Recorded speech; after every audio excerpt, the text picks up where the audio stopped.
think we're ready to get started. So I will pass this over to Dave to introduce himself and what he's going to be discussing today. Great. Thanks, Jerry. Thanks for having me. And thanks to UXPin for putting this on. It's a really cool idea. I have to say it's my first presentation at a virtual conference, and it's great to get to sleep in my own bed and get up and do this. So awesome to see over 400 people already joined. It's a pretty good crowd.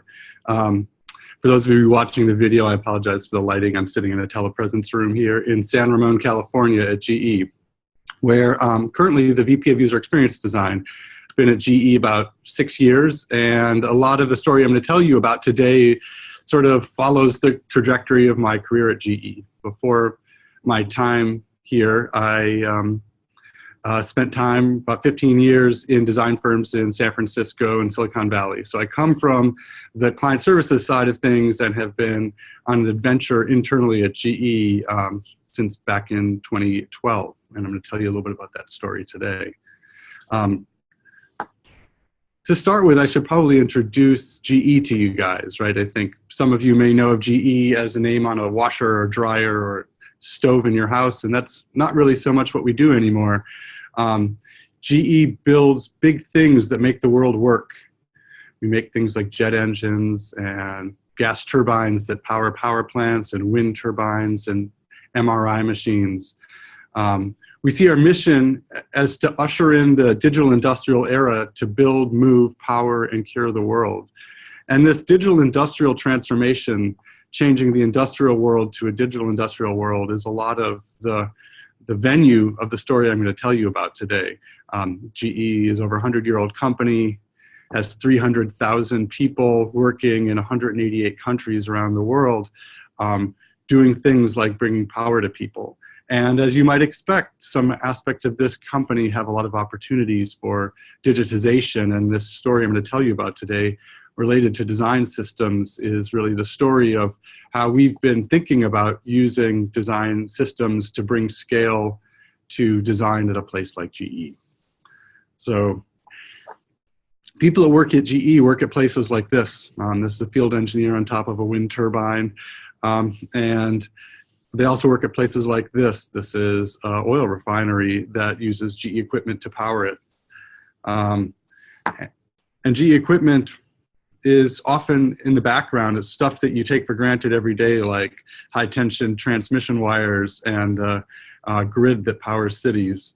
And the equipment that we use when we're not as healthy as we wish we were to understand what was going on. Going back to 2012, GE Digital, where I work, has been on this mission to create what we call the industrial internet, which is really shorthand for the industrial internet of things.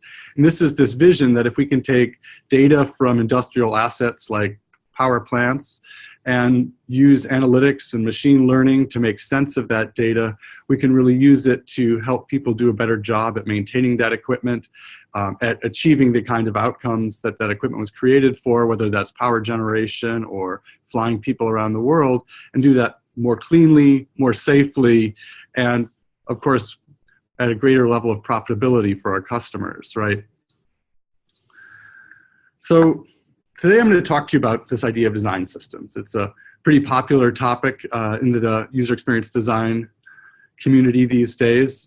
We've been at it for a while, and it's tough to define a design system, but usually when we talk about design systems, we usually mean a common visual language or a common style applied to interactive experiences or printed experiences. Could be patterns for structure, composition, or behavior. This kind of comes back to Christopher Alexander's concepts of architecture, that you can solve similar problems with similar solutions. And often design systems have their heritage in style guides or guidelines and usage documentation for whether it's graphic design, industrial design, or interaction design. More lately, it has come to mean stencils or templates for design tools that contain visual language and patterns. Our sponsor, our host, UXPin, provide tools that do this, as do, of course, Adobe, Sketch, InVision, and lots of other vendors. And the economy of scale that you can achieve with a design system often has to do with how well you use these design tools. And finally, what we've discovered on our journey, and what I think many of you have discovered as well, is that documentation and guidelines don't get you very far. And that in a world that is driven by code, that design system has to include code that helps people build UIs that utilize these visual languages and patterns. And we create these design systems because we believe there's a value in it, of course. We think that for our end users, design systems enable people to effectively learn and use products by creating a sense of familiarity. We also know that a brand experience is the totality of touch points in which a person experiences a company or a brand, and that by creating a design system that regulates and normalizes all of those touch points, we can create a stronger perception of quality, a more singular and targeted brand experience. We also know that by continually improving a single set of design elements, we can make them easier and easier for our end users to use. This is something we've learned along the way at GE, that almost everything that we ship, whether it's a calendar or whether it's a toggle switch, has issues when we first ship it. And there are all these unintended and unexpected things that happen when you put a designed element into the wild. And by doing a really good job refining those elements, you can improve the usability of your product considerably. You're not always resolving those early stage bugs. And of course, one of the biggest values people expect to receive from a design system is that it increases productivity by providing fundamentals that reduce duplication of effort. That if you don't spend all of your time deciding what grid to use and what color to make your buttons, that you can focus your effort on novel and more valuable problems to your users and customers. And finally, one of the things that really captured our imagination about the idea of design systems and has really proven to be valuable for us at GE is that design systems can accelerate iterative prototyping efforts. If you are using a prototype to have a conversation with your customers about a value proposition and capabilities to deliver against that value proposition, that prototype can be really good currency in that conversation. And that by having a robust design system, you can really think through that value proposition, that product market fit very quickly without having to spend a lot of time on design fundamentals. So people look for historical references, and I will tell you that as far as I'm concerned, there's nothing more inspiring than the original documentation for the Apple system, what became System 7, eventually OS 10, created by Woz and others at Apple. I think this is an amazing document, amazing example of how the idea of a style guide can extend to behavior and good interaction design. So if y'all are interested in the history of what we're doing, you can find it online. Google the original Apple Human Interface Guidelines. So here's the story I'm going to tell you about today. I'm going to try to take a bit of a documentary approach rather than coming up with a grand unified theory that tells you how you should think about the evolution of design systems. I'd like to walk you through several generations of design systems that we've created at GE, tell you a little bit about the situation that each of these generations were created in, what we created, of course, how we created it, and then what we learned from it. Of course, when I get to the end, I'll have some lessons that we've learned through this journey, but I'm hoping that the journey itself will help you understand that even though design systems are created as generalized solutions to broad sets of problems, they're always created in a context, and that context has a huge impact on the assumptions you make about what a design system needs to be, and ultimately on the efficacy and value that design system delivers. So without further preamble, let me get into it. So the first generation of our design system I spoke about back at Enterprise UX 2015. Some of you may have seen that talk either there or on video. But I'm going to get back into this story a little bit. And this is really not just the beginning of our design system at GE, but it's the beginning of what at the time was called GE Software and has become GE Digital, a business unit inside GE. In around 2010, GE had done an internal audit to understand how pervasive and how good we were at software. And what we discovered was a couple of things. One, that it was strategically important to the way we ran our business, to the most profitable parts of GE were run by software, both using software to design the products that we create, to manage the maintenance of the products that we create, and to help our customers anticipate anomalies and unplanned outages that could impact the value they get out of that equipment. So it was becoming increasingly obvious that software was a critical aspect of the future of GE. It was also becoming obvious that while there were parts of GE that were pretty good at making software, if you look at our MR machines, as far as I'm concerned, they're black magic. It was not uniformly high quality, and we were not achieving economies of scale with software within the business. Every little business that was doing software was doing it in their own way, sometimes good, sometimes not so good. So in 2012, the CEO at the time, Jeff Emmelt, who recently stepped down, established a software center of excellence in the Bay Area to establish and promote best practices. This is really a thought leadership organization around software. As part of that, we created a user experience center of excellence, which I joined in December of 2012. And as we came in, our job was really to start evangelizing the idea of user experience design and how it could contribute to quality software practices. As we were doing this, we were observing every day software development teams that were being staffed up to start building minimum viable products, proofs of concept, and pilots.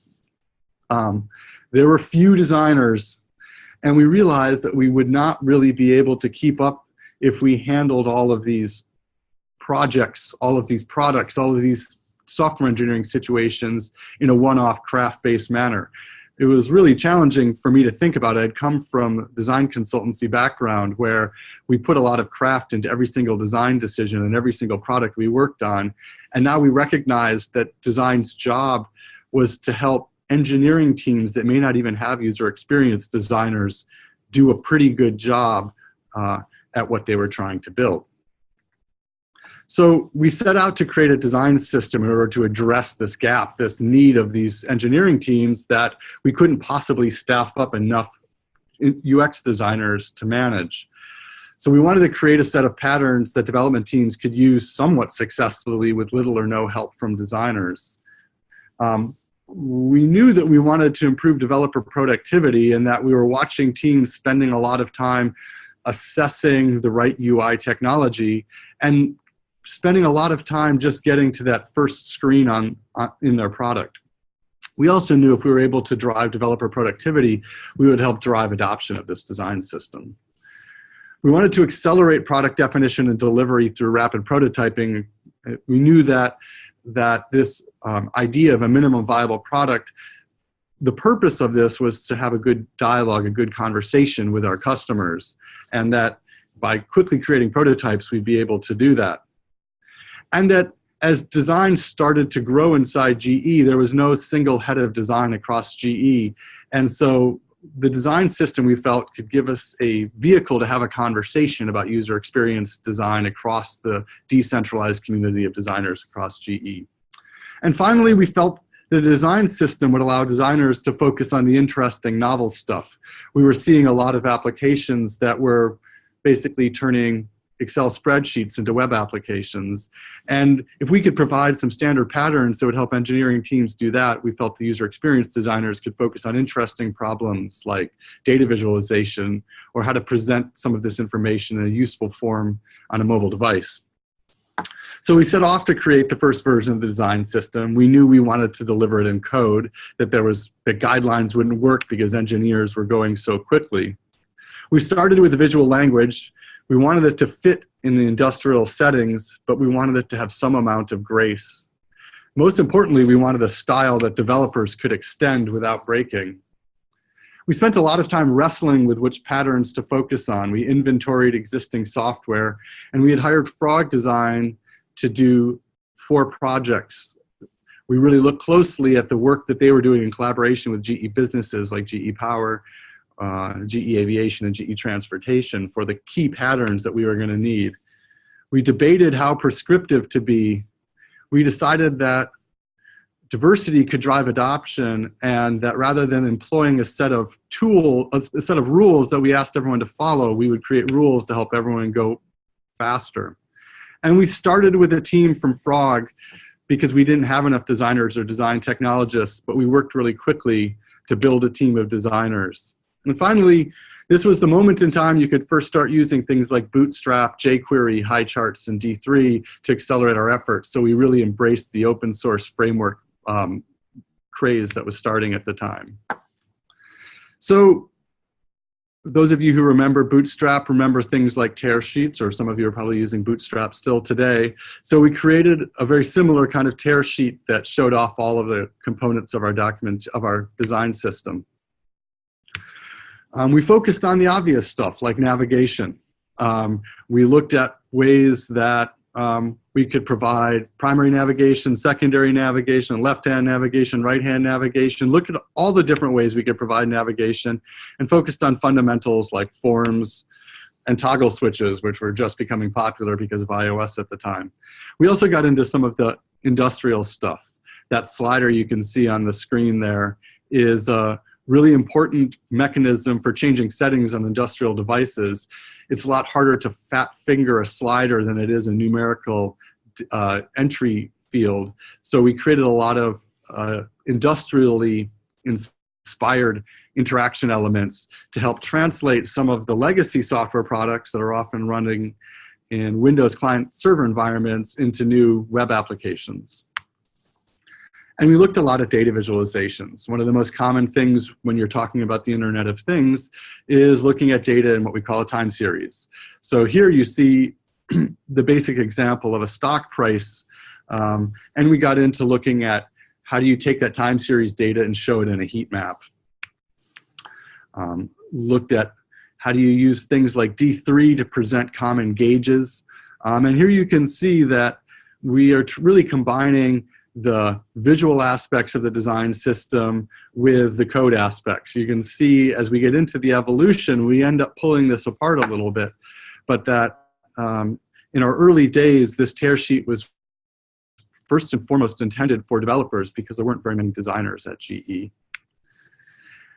We got into inventing and using different kinds of data visualizations. We thought things like radar plots or spider plots were interesting ways for users to look at a lot of different KPIs and start to observe common shapes that may be indicative of failure modes or operational situations.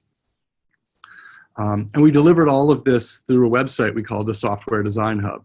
So as you can see, we created some beautiful little illustrations that kind of bring this stuff to life, or I should say Hey Studio in Barcelona created these beautiful illustrations. They're in fact one of my favorite aspects of the design system today, are these cute little characters that are made in Hay's inimitable style. And you can see looking across the navigation of the Design Hub that we focused on kind of the patterns themselves, reference designs, and documentation for designers and developers. We also created things like personas. We were just introducing the idea of user experience design to GE, and helping people have a conversation with their users through this design system we felt like was a great way to start to plant the seeds of a human-centered approach to design in a company that was relatively new to it. And we hypothesized how all of this stuff would come together in reference designs. I think one of the biggest challenges of this first version of our design system is that we didn't know enough about the use cases to know what would be meaningful application designs. We had done a small number of projects and looked at some existing products, but we were still really learning about the domain. So we got into hypothesizing rather than actually designing applications. And this, I think, ended up being a limitation of this generation of the design system, is that we hadn't really built out a full application to base our design system on. So we had a hard time making judgments about what should be in and what shouldn't be in, or what we needed and what we might not need. When we fast forward to the next generation of our design system, you'll see that we took a much different approach. And of course, we created stencils in this era. Illustrator was our tool of choice, and delivered it all through code. So you can see here's a couple examples of applications that used the Industrial Internet Design System, and they all have a pretty consistent look and feel, and I think you could have a field day critiquing them from a design perspective. So here's what we learned. We had to do a pretty substantial publicity push to make it start, to start driving adoption, but then it really took off. We had initially skeptical development managers who were voluntarily reporting 100% productivity improvement for teams that were using our design system, largely associated with the fact that they didn't have to spend a lot of time either choosing a UI tech stack or thinking about what stuff should look like. Again, these are teams without a lot of user experience designers. We saw a lot of design consistency, but really mixed quality. Places where we had hired up design teams that were focused on products, we saw some really great work. And then we saw a lot of teams that were kind of faking it without having user experience designers. They had something that looked like a plausible product, but we had a lot of concerns about usability. There was a lot of developers that were new to working with Bootstrap and Less, which was our CSS framework. And really, at the end of the day, there was a lot of developers that were new to actually web development techniques. So we spent a lot of time helping people learn about just the basic approach to web development. What's amazing to me is this hasn't changed that much over the years, is that because of the rise of frameworks, there's a lot of developers that we interact with who never really understand how web development at its core works. And coming back to that hypothesis or our objectives around fast prototyping and creation of minimum viable products, we did find the design system was really useful in projects that involved customer collaboration. A team could get a functioning UI in days. We did several projects where we actually brought a design team and some customers together at a hotel conference room, and by the end of the week had a functioning prototype. And in the first 6 months, we had about 1,000 unique downloads of code. In the life of this design system, between 2012 and 2015, we had almost 20,000 downloads. It was used in 100 projects the first year, and in the course of its lifetime, it was used in over 50 commercial products and for internal tools. So while it took a substantial investment, probably several $1,000,000 by the time we had finished creating it and maintaining it, we believe it paid off for itself substantially. So that brings us to our next generation, what I'm going to call generation 1.1. This is really the era of evolution, not the next big shift in our design system. So along with all of that adoption, the IIDS was used for all kinds of things it wasn't intended or appropriate for.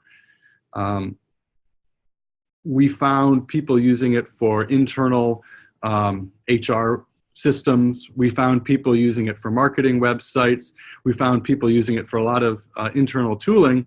And while, of course, we were happy for the adoption, we were concerned that it was going to give it a bad reputation because it wasn't appropriate for some of those uses. In particular, we found that the aesthetic of the industrial internet design system wasn't appropriate for clinical settings. GE's healthcare business creates a lot of software that is used in doctors' offices and in hospitals. On the screen here, you can see one of our mammogram machines in a setting that we've designed for it. And we intentionally created the industrial internet design system with a fairly austere look and feel that we thought would fit in at a power plant or aviation jet engine repair facility, which really looks and feels a lot different than a doctor's office. We also found that, of course, clinical use cases require different interaction and data presentation mechanisms than industrial use cases. And finally, we found that the ability to visualize assets on maps was emerging as a critical feature in many of our industrial internet applications. I suppose if you pause and think about it, it should be pretty obvious. This is a situation where these physical assets exist in the real world, and presenting them on a map really provides a lot of useful context and, of course, provides directions in terms of how to get there. So we set out to create a unified design system for GE across the industrial internet, our communications use cases, and healthcare use cases that had a separate design system for communications, healthcare, and the industrial internet. And we set out to create geolocation and mapping capabilities for the IIDX. So we used the IIDS as a foundation, and then implemented theming capabilities within that to enable to use that to create variations for healthcare and communications. So we're really taking this monolithic IIDS theme of Bootstrap and then theming that to create healthcare and communications. You will see this comes back to bite us with an incredibly sizable maintenance cost. And then we set out to create new patterns for healthcare and marketing. This work was largely done by a centralized design team within GE Software on behalf of healthcare and our internal marketing and IT functions. And then we built some mapping features in collaboration with some GE geoinformation experts, a company we had acquired called Small World based in Cambridge, UK. So here you can see an example of our healthcare design system. We've kind of taken our data grid concept and extended it to the idea of presenting patient information in a grid, along with small data visualizations that make sense in line, what are called fishbone diagrams, and you can see some little spark lines in there. We also created more of those control type interactions. If you remember back to the slider I showed you before, where you see that kind of thing in a power plant. This is the kind of directional pad that you'll see in imaging equipment. So we kind of took this idea of physical control and extended it to healthcare domains. As you can also see, we started to play around with a lights out mode. Many imaging environments use dim lighting to enable technologists to easily see medical imaging. So we started to look at what does it look like to present a dark interface that reduces eye fatigue in those environments. And with the communications design system for internal communication and marketing needs, we started to look at a lighter look and feel that was maybe more business appropriate, less industrial feeling. And we started to look at things like website templates to address the needs that weren't being addressed by the industrial internet design systems. You can see how we've really gone from the idea of web applications around presenting Internet of Things data to website. And here you can see an example of GE Oil and Gas's website that was created not long after the communication design system was created that employed that design system. So we've made a major visual shift from the original industrial internet design system through theming, but we're still using basically the same code base, and we're trying to create a familial brand relationship here, right? It definitely doesn't look quite as austere as the industrial internet design system, but clearly they're created by the same company. And then with the mapping components, obviously we start with some base layer options and then really look at how do you layer mapping information over those map layers. So looking at some popovers and a variety of things that really would make sense in a mapping situation for industrial assets, and looked at things like markers and other bits of ways of layering information on top of that. As we went through this process, one of the things we discovered is that GE's corporate typeface, what was called Inspira, or is called Inspira, didn't work very well in some of these digital environments. So we set out to create new typefaces without the curviness that would perform better on screens and at smaller sizes. So coming out of this effort, we learned a bunch of things. One of them is as we went through this process of retheming a monolithic distribution based on Bootstrap, we discovered how expensive it is to maintain and extend something that is built in that manner. We spent a whole quarter release cycle upgrading a version of Bootstrap and started to recognize that we had built something that was really fragile and expensive to maintain. I think one of my biggest lessons along this whole journey is how difficult and challenging it can be to maintain a code base. I'm a designer. This is not something that I've thought about for my whole career. We found that the communication design system has been used incredibly intensively for internal tools, such as our HR portal that's used by almost every employee in the company, and also used a lot for external marketing sites. This was eventually taken over by our IT design team and became what we call core design, which I'll talk about in a second. And one of the things that came out of this era as we were really driving adoption of IIDS, the communication design system and healthcare design system, is there was really a wide variety of quality of the products that were created using these design systems. So while we're trying to create this unified brand experience, a lot of that is really variable based upon the back end of the system that's creating it. And this is something that kind of causes us to scratch our head and think about, are there full stack solutions to design systems? So that brings us a little closer to the present, to our second generation design system, what we call the Predix design system. So in early 2015, GE decided to build a new Predix platform to enable cloud web applications, to enable us to create real software as a service offerings, and to make this platform available to GE customers and an ecosystem of industrial IoT developers. We also started to create horizontal asset performance management product suite on this new Predix platform.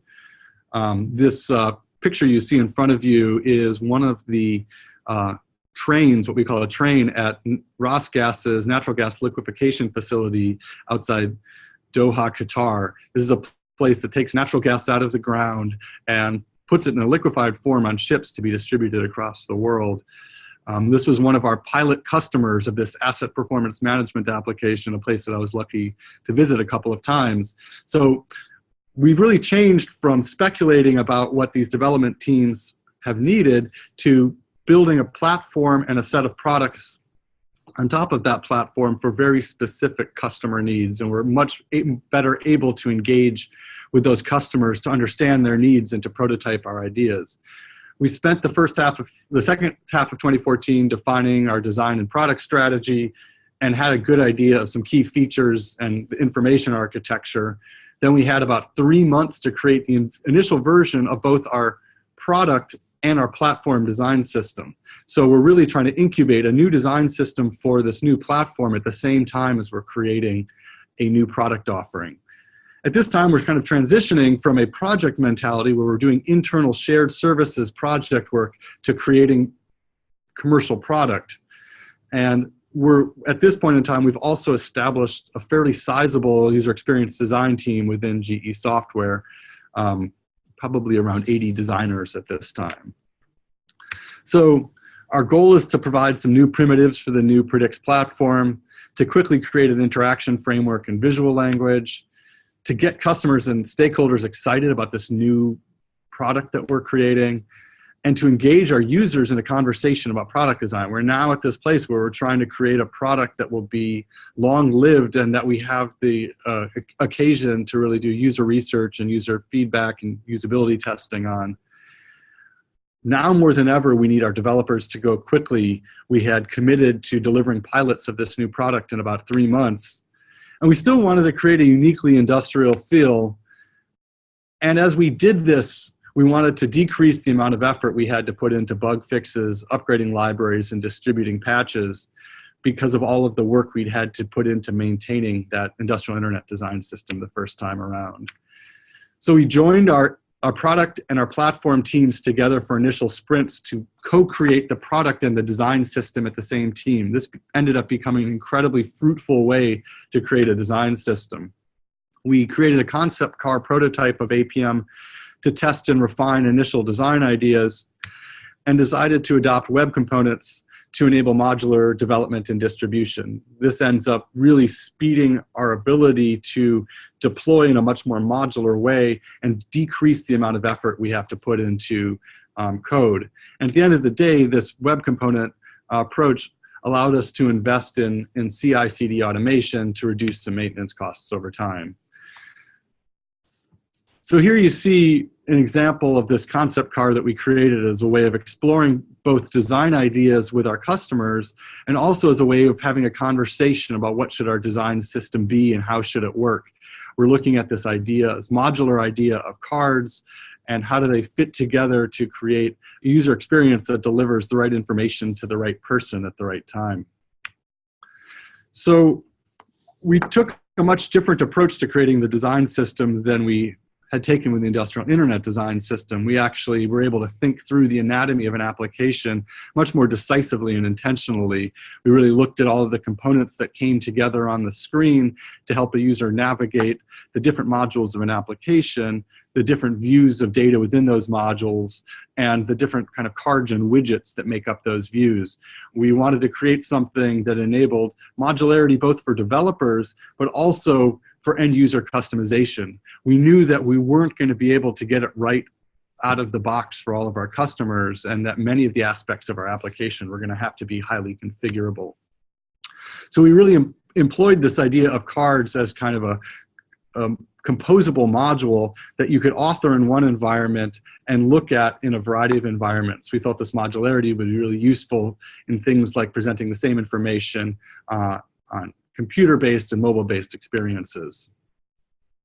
So as we did before, we went through the process of creating lots of parts. We like to refer to our design system team as the parts department. So you start to get a feel of a much more simple and reduced set of components that we created for the industrial internet design system. Here you can see all of the data input widgets, a much more reduced set than what we've created for the industrial internet design system. Again, we're highly relying on tables to present information that users are accustomed to viewing in a tabular format, but we're also working with some of our internal experts at GE, engineers who are used to looking at data visualization as a way of interpreting industrial asset performance. And so we're really able to have a perspective on what is the right way to look on industrial data, whereas in the first generation of our design system, we were largely borrowing from patterns we had learned in financial services industries and other places like that. And we continue to evolve our lights out mode, knowing that many of our users are interacting with this in a dark environment. We created a new version of our design system that is really focused on both documenting patterns at a platform level and at a product level. We borrowed from the elemental perspectives of atomic design, but really came up with our own version, decomposing applications down into templates and features, those templates and features down into components, basics, principles, and we even created our own research section in our design pattern site. We also broke out our developer documentation. We were at a time when we had a huge body of developers using our tools and a separate set of user experience designers, and we felt like they needed different information, and we were causing information overload by trying to present both of these audiences in the same venue. So we created a website, an externally facing website, to provide developer API documentation for our code. And then we started to focus on really encouraging the community to have a dialogue about the design system and the components and patterns that we were created.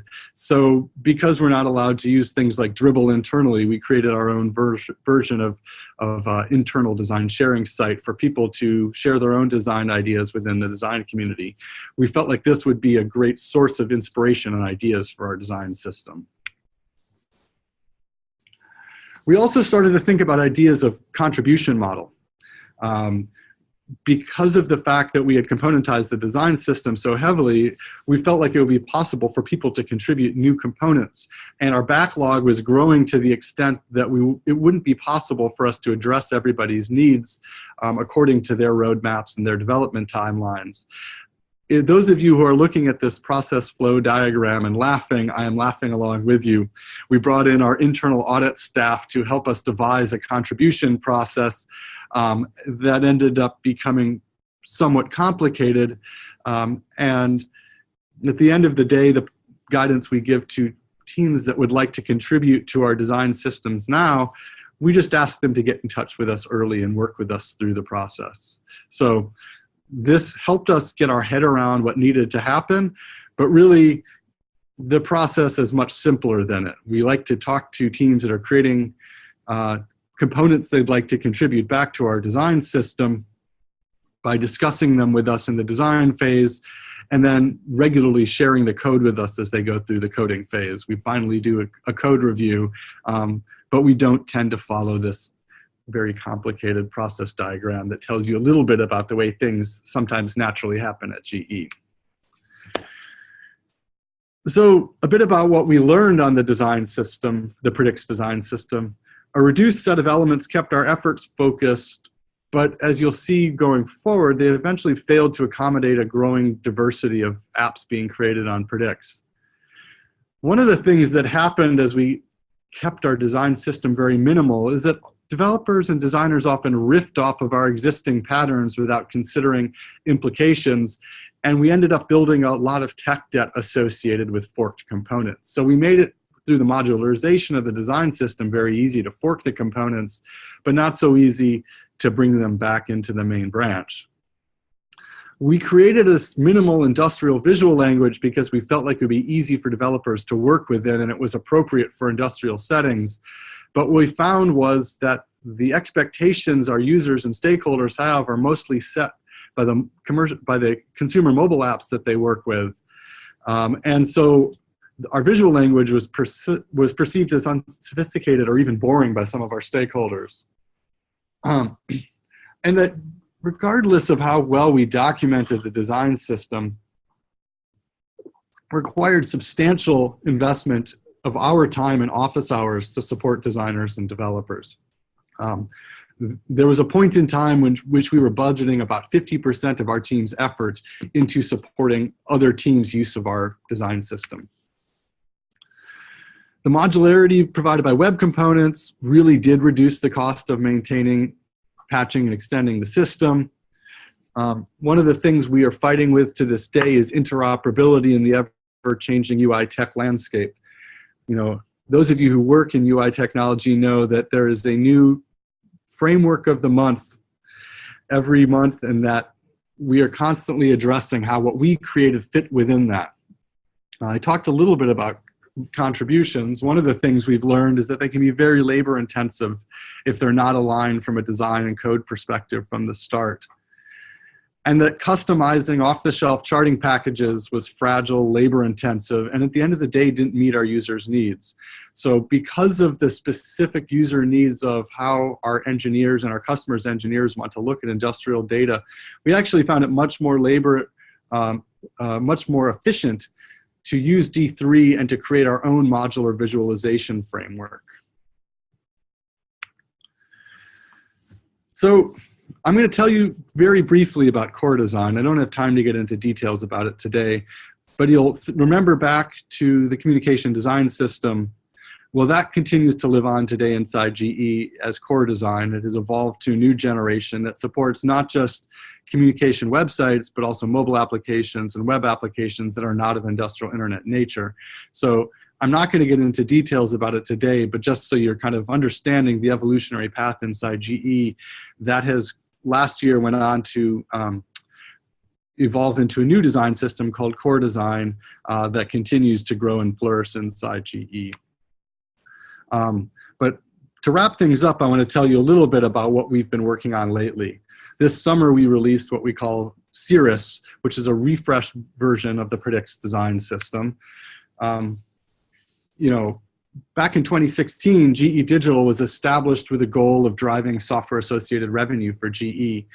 The number of SaaS products and solutions being built on Predix had increased well beyond asset performance management and looked to be ramping up even more.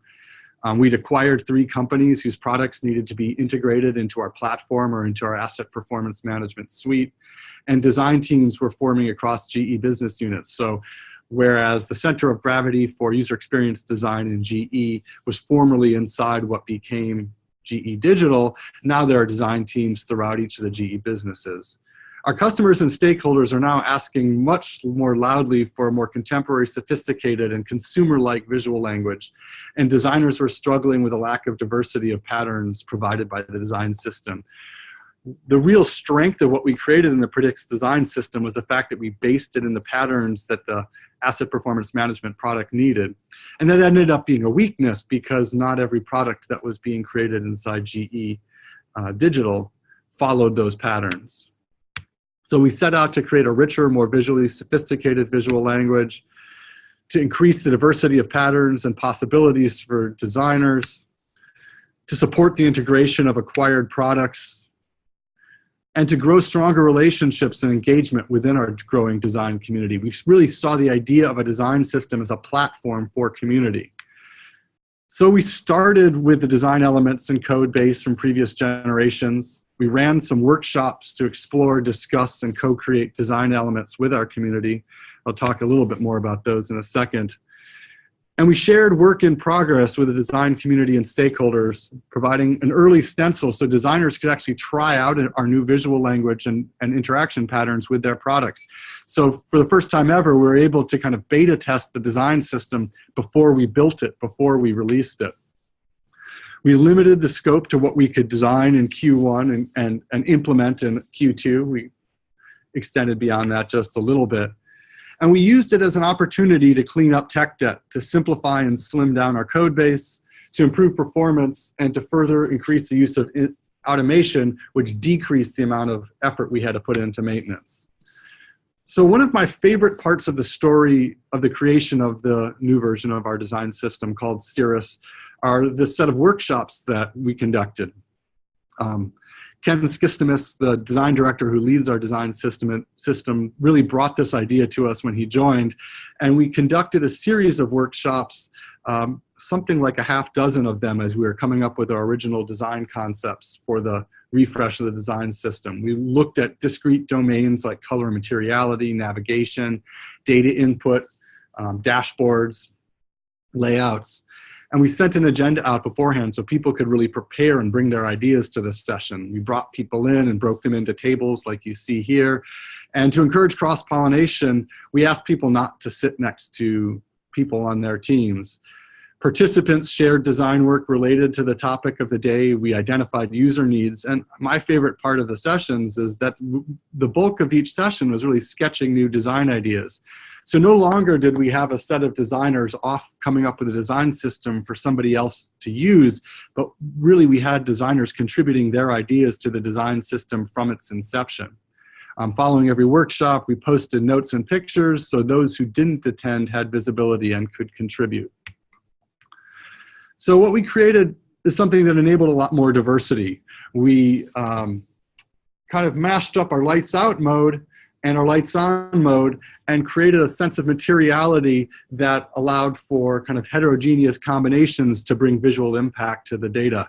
So we allow designers to use a variety of dark tones for backgrounds and materials, or a combination of dark and light tones in order to bring impact to things like data visualization and to bring attention to the right parts of the screen. As we start to become more and more conversant in our use cases in the industrial world and really starting to have a stronger perspective around what is good user experience design, we start to see that many of our users like to look at screens with a lot of data on them. But as user experience designers, what we want to do is bring their attention in ways that help them identify what is important data and where should we have impact. One of the things we really wanted to do was to enable flexibility and diversity within this system. So you can see we leave much more up to the designer's discretion. We provide navigation along the left and along the top, and we allow users to kind of combine these color blocks in ways to create the right visual impact, the right character for their products. In the last version of our design system, in the name of speed and efficiency, we were really focused on using and extending Font Awesome. This time around, in order to create more of that consumer-grade user experience, we invested in creating a new icon family that uses a contemporary line art approach. And as many of you do, we use Sketch to create a design starter kit. I think one of the things that's interesting about our approach this time is that we're not creating a stencil for an application, we're creating a starter kit for design teams to create their own stencils from. So we're creating more flexibility, but we're also asking designers to do more work, to be more intentional about how they use this design system in a consistent way for their products.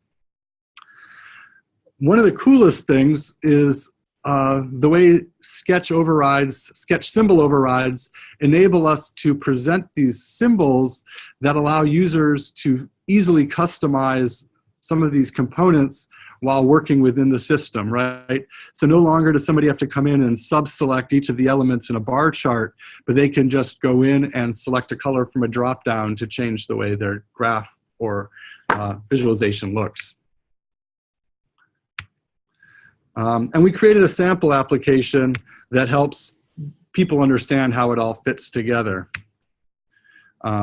We've updated our documentation website and really gotten to the place where we feel like we need to bring the designers and developers back together. That hypothesis that pulling designer and developer documentation apart would be useful ended up being somewhat of a failure. We really want to bring designers and developers to look at the same component the same way. So we provide design guidance through design guidelines right next to the API documentation. I've really focused much more on creating guidelines to define best practices for how to use this more open-ended system effectively. So what did we learn from this time around? The workshops were really productive and fun. We get a lot of feedback from our colleagues on the cross-functional and in our design teams that they really appreciate being part of the process, and they also really appreciate the opportunity to sketch through new design ideas that not only inform the design system, but can inform the way they think about the products that they're working on. We had a really tight timeline in order to get everything done. And so we really focused on crisp decision-making about each of the components we worked on. I think one of the signs of a mature design practice is being good about knowing when you're done. Really thinking about the order of operations when you're working in a modular design system. One of the challenges we're living through today is that a major design refresh can't be adopted instantaneously. We are still supporting the old version of this Predix design system, and some of our most important customers are using applications that employ that design system. So we have a lot of conundrums about new features that our customers request. Should we add those to the old design system? Should we add them to both? And one of the things that has helped us to some extent is our CI/CD tooling enables us to automate some of the maintenance of our code base to enable us to put some critical features in both code bases. And I'd say the last thing that we've learned so far in the few months since we've released the new design system refresh, what we call Cirrus, is that with a more open-ended system, we are in love with the work that some of our designers have done. They really surprise us with what they do with it. And then there's obviously other designers that make us wonder how to better convey the spirit of the design language. So this open-endedness gives us a lot more work as stewards of the design system to encourage people to do the right thing. So one of the other last lessons of this refresh effort has really taught us to get good about code. As I said before, I come from a design background, and this is the first time in my career I'm really thinking about maintaining a code base, right?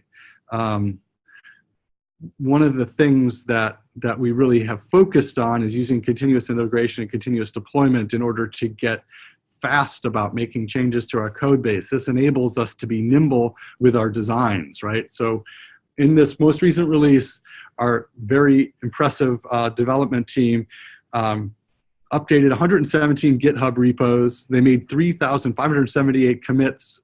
So that breaks down to something like 31 commits a day. And across all of these, we run automated unit testing. So some of our components got tested over 1 million times in this development cycle. So I'm going to wrap things up. I know I'm coming up on time here. Hopefully some of you can stay over a little bit. So this is the journey I just ran us through. I have a couple of lessons I want to share with you from this journey. The first is, I think, something many of you have encountered. The creation of a design system, it can be a great aid to a healthy design practice. It can also make it very tempting for designers or developers to bypass things like user research. One of the areas where I think it's most challenging to bypass a healthy human-centered design process is when we skip sketching. That low fidelity ideation process is really what helps us bring developers and product managers into our process.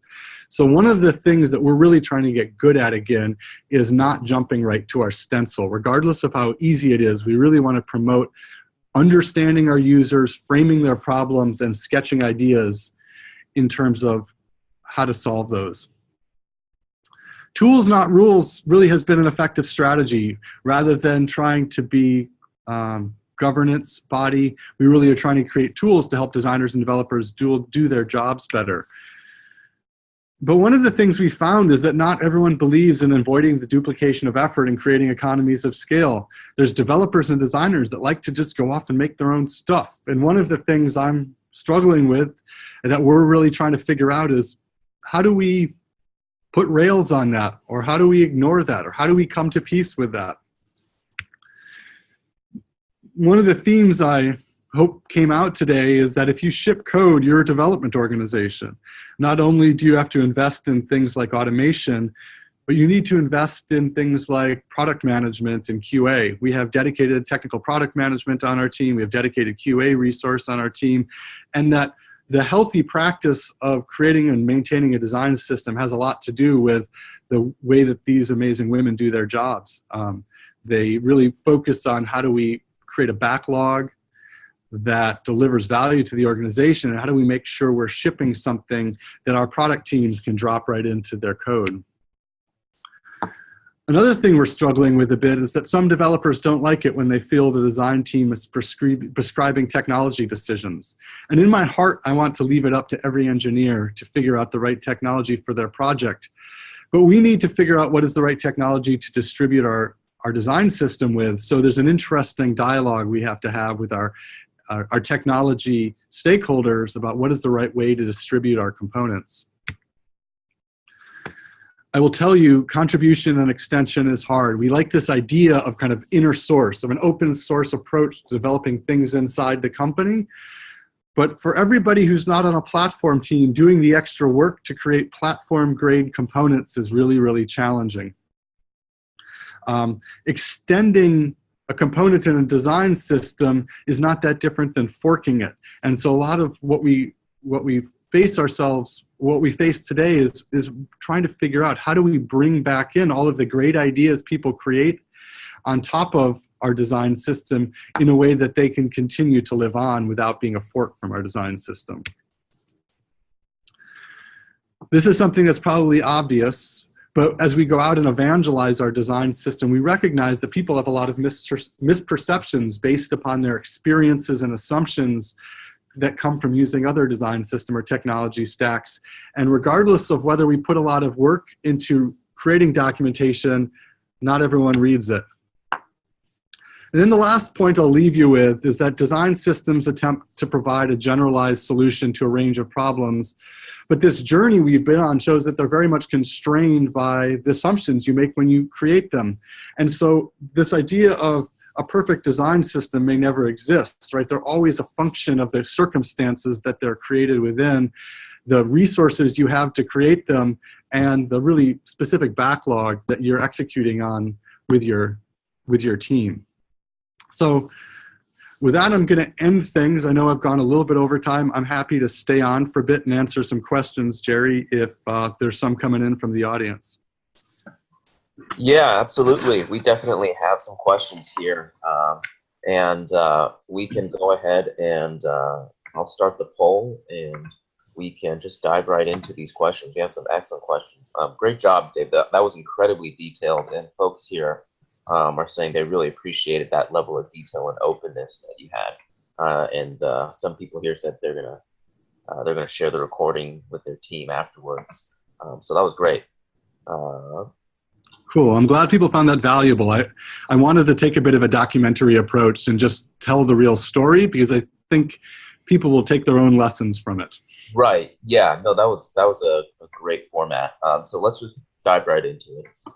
So a question here is, of course, what was interesting is that you partnered with Frog on the first release of the design system. And so someone was curious, what exactly was the scope of work set for Frog Design? Was it, create the whole design system in language for us, or was it design a sample app or dashboard using the design system to show what's possible? They're curious what that partnership really looked like. Yeah, we had a very substantial relationship with them at the time. As I described, we were a thought leadership organization without a lot of designers when we started out this effort. And so we had the idea of doing this really in collaboration with some of the leadership at Frog, someone like Robert Fabricant and other leaders of that team were really helping us think through how do we address this problem. And so they were doing 4 fairly substantial product design efforts for GE on our behalf already. And so what we really asked them to do was to use those projects as the foundation for a design system, and to design the design system, meaning all of the components, the documentation, as well as write the code that constituted that first version of the design system. So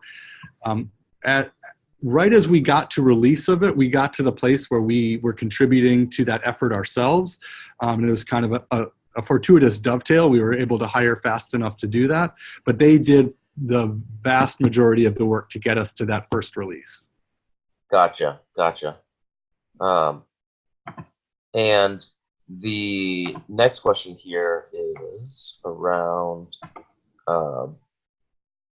really about kind of code integrity. So with a design system at GE now that's used across so many projects, how do you handle updates of the system that might break the existing code? What is that kind of code review, maintenance, and just kind of overall scrutiny process look like right now?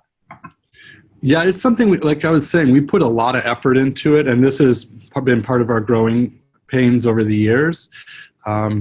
We have a pretty sizable investment in test automation. So we run automated tests against all of our repos. And so every time somebody checks in code, it runs through unit tests. That includes running in the 4 browsers that we support. And then eventually when we hand it off, critical components off to the product teams, they do integration testing as well. But we've gotten to a place where it's relatively rare that we find bugs when we do the integration testing. A lot of that comes when we go through our initial QA process because we have such diligence about it in our process. But it's something you have to invest at to get good at. And, you know, we do have, I mean, I probably overstated it. Every time we create something brand new, we expect there to be a ton of bugs that we have to work through in the integration process, and we budget for that in our developers' time. So when we ship a new component, like a new data visualization component, we expect that probably for a couple weeks, when a product team is integrating with that, we're going to have, you know, 10 to 20 hours a week of bug fixing to get that thing working the way it needs to work. Right. And speaking of testing here, someone is also curious, who actually writes the test cases for the design system? Is it the designers? Are there QA folks involved? What does that process look like? Yeah, so it really ranges. Obviously, the designers have input into it. Our QA lead is the woman who kind of orchestrates the whole process. We look to our product teams as well that consume the design systems to understand their use cases, especially things like performance related to data volume, you know, because as we do think a lot of data visualization, so we have to really understand the magnitude of data, how that's going to be streamed in and things like that. So we really look to all our constituents to provide, you know, requirements that then become the basis for our test cases. But it's something that our product manager has a lot of input into as well. She really provides that interface to the product teams that use the components and really helps understand the technical requirements as well as the user requirements related to each of the components. Got it. And someone is curious around measuring the success of the design system. Is there a set of metrics or KPIs that GE or the team uses to gauge how the design system is performing? I know you mentioned the initial release, some engineering folks said that they felt their productivity increased 100%. Has that sort of type of metric been standardized or built into the evaluation? Well, it's tough because we've had design systems for so long. It's very difficult to baseline it against a team that doesn't have the design system. I would say adoption is the number one thing that we drive towards from a metric perspective in terms of assessing the health of the program and whether it's delivering value. We believe that if products are using it, that they're finding value in it. you know, they are our first test in terms of what we're creating, whether what we're creating is useful. We also look a lot at performance. This is a little bit different, but we also really pay attention to the loading performance and other performance metrics of the components themselves as a way of assessing the quality. It's a little bit different than I think what the question is asking about. I think that I love this idea of metrics about UX for business people. I have found it really difficult in my time here at GE to actually come up with true data that helps us deliver those metrics. Gotcha. And speaking of getting that buy-in then for the design system, someone is wondering, who would you say was the champion behind the design system's success? Was there a C-level support outside of design that helped to really drive it through from the first iteration to now? So Bill Rue, our CEO at GE Digital, has always been a big supporter of the effort. He led GE Software since back in 2012 when we started all this out. He was a key stakeholder. Beth Comstock, who when we started out was a chief marketing officer of the corporation, is now a vice chairperson of the company, has always been a huge supporter of what we do and promoter of it. At kind of that C-level, I think as it became part of the platform itself, as part of the Predix platform, it was sort of evangelized as part of the platform. So, one of the reasons why we created this platform at GE is to create economies of scale in developing software. And so we get a lot of C-level support around the idea of platform in general, which the design system is able to ride on the coattails of. Gotcha. We find that a lot of the hearts and minds that need to be won over are more at engineering leadership, product management leadership, where people just want to make sure they're making the right decisions. So that's where I find myself doing a lot of evangelization or a lot of listening to stakeholders to understand their needs. Got it. And actually, speaking of getting stakeholder support, someone here mentioned that they understand that not everyone believes in avoiding duplication of effort and creating economies of scale. So throughout the whole process, what were some either effective ways or just methods of framing that you felt were really effective in getting traction for the design system? I think there's probably two big ones. One of them is just developer productivity. I think it's the same answer to your question before. It's a huge deal. I think that any company that builds software tends to discover that everything they want to do takes twice to 10 times as long as they wish it did, right?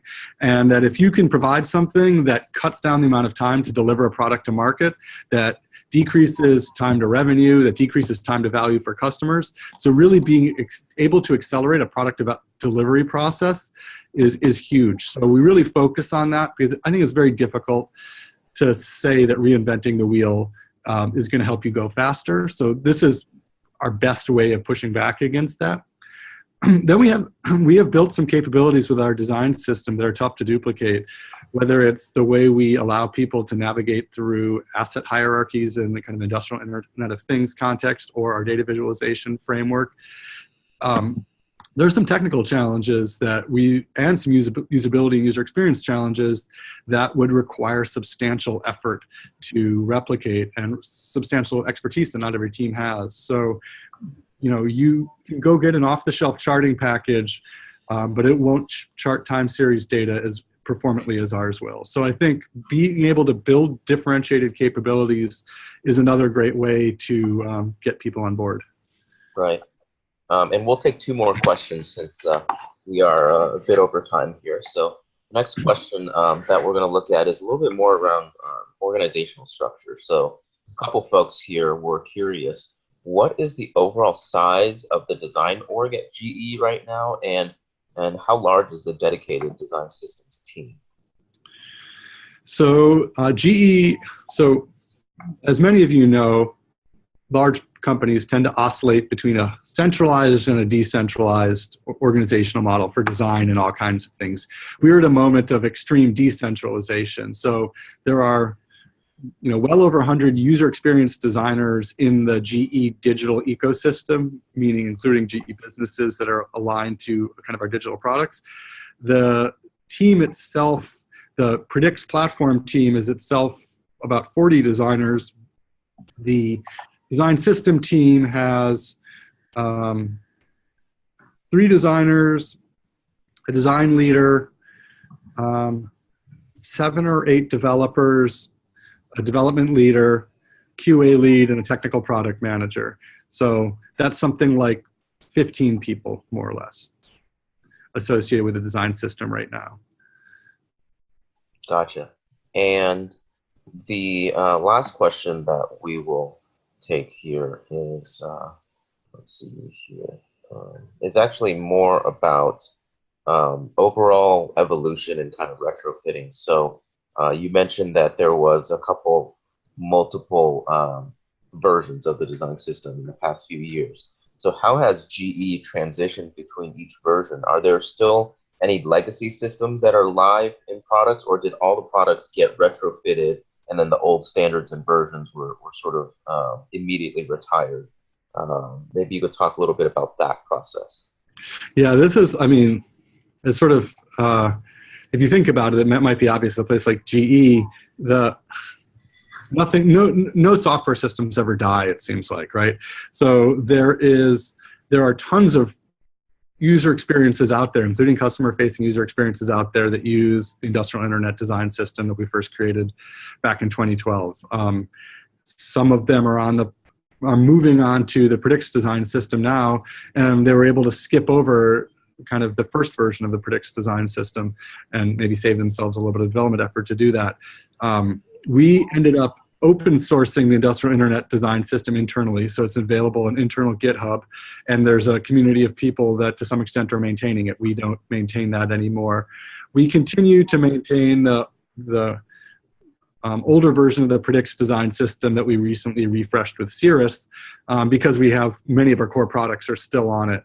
So I guess I would say that one of my biggest learnings that I maybe should have added to that last slide is that you really have to think through the investment you put into a version of a design system and waiting long enough to recoup the costs before you create a new version. And I think we've done an okay job at that.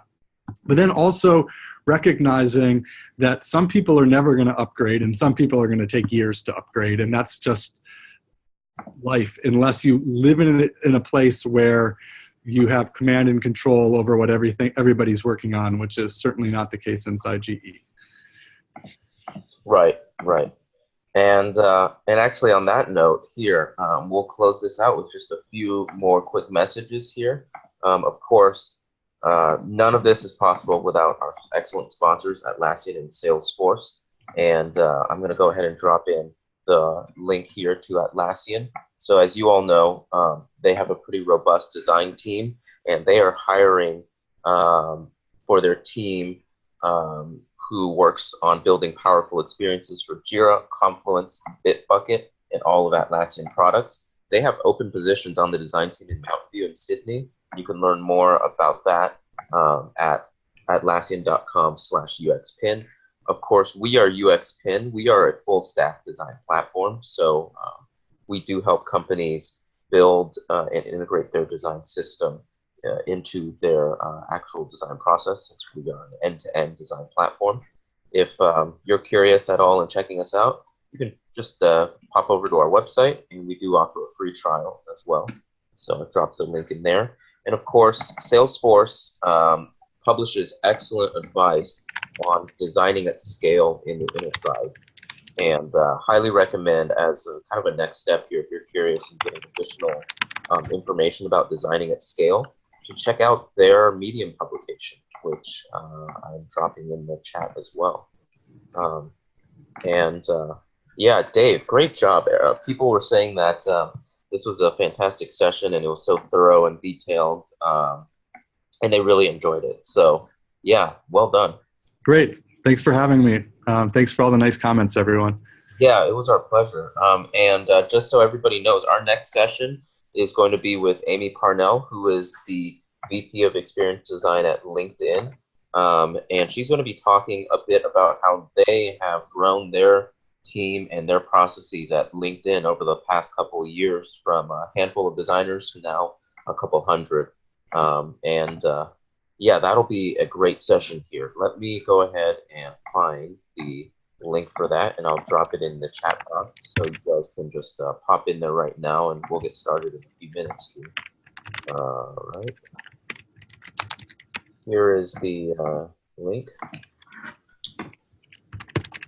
And if you guys want to tweet at all about the event, the hashtag is UX at Scale. I've dropped in the chat box as well. I'll see you guys at the next session in a few minutes. Dave, again, fantastic job, and have a great rest of the day. Thanks, everyone. All right, take care.